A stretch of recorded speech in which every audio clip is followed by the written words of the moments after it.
Yoot goonu guyyaa nuti fin'ee Haile Sillaasee nu eebbisee dippiloomaa keenya nuu kenne guyyaa sanii yogguu chiraa gabbaanu bakka sanirraa yogguu gabbaanu bar Muhammad Anis Oromoo naan jee ammallee yaadadha.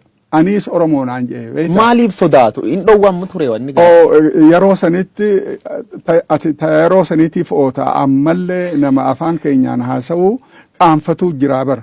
Tullaal psychologically hanqamta kana namni keenya miidhame afaan faranjitti inferiority complex jedhan. Namni inferiority complex qabu ifittin amanu. Afaan isattin amanu, aadaa isattin amanu, namummaa isattin amanu.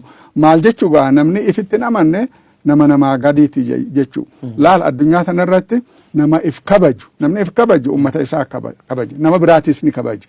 Aadaa isaa kabaja. Namummaa isaa. Namni tokko aadaa isaa kabajee aadaa Oromoo, afaan Oromoo, namummaa Oromoo kabajee nama Itoophiyaa ta'uu danda'a.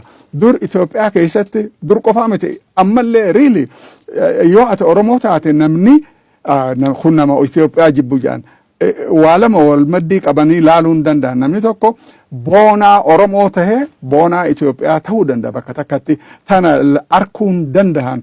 Oromoo ta jettu tun naaf hin galle jibbansa cimaa jira nama fuulaa jijjiirama. Fakkiin sii kenna. Yoggaa 33 magaalaa 34 magaalaa Atlaantaa jedhamtu keessa jiraan.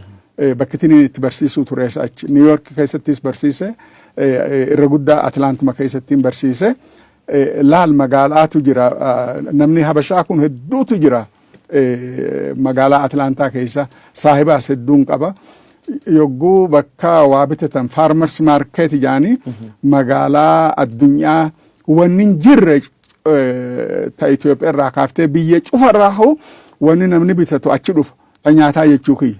Farmers market waan nyaataati kan gurguranii achi yogguu nama Habashaa kana hedduu ka hojjetu salaam yogguu siin jedhan salaam jettaan Habashaanee siin jedhan Habasha jechuun akka seenatti Tigree fi Amaara jechuu bara har'aan tanallee Habasha jechuun bal'atee nama ummata birallee itti ida'a an ammoo akka dhugaa dubbachuuf an Habashaa miti an Oromoon jedhan fuula kanaa jijjiiramaa beektaa.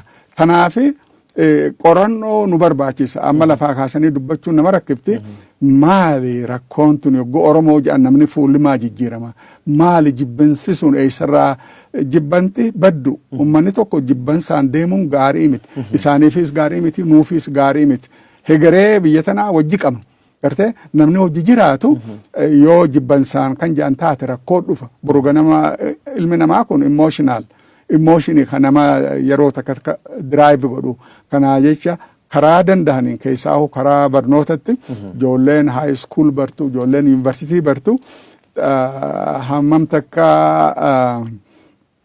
crisisiin cimaan identitiin Oromoo dura hanqam takka qaqqabamte jibbansi jiru sun jijjiiramuu qaba. Jijjiiramuun sun nuuf gaarii isaaniifis gaarii biyyalleef gaarii.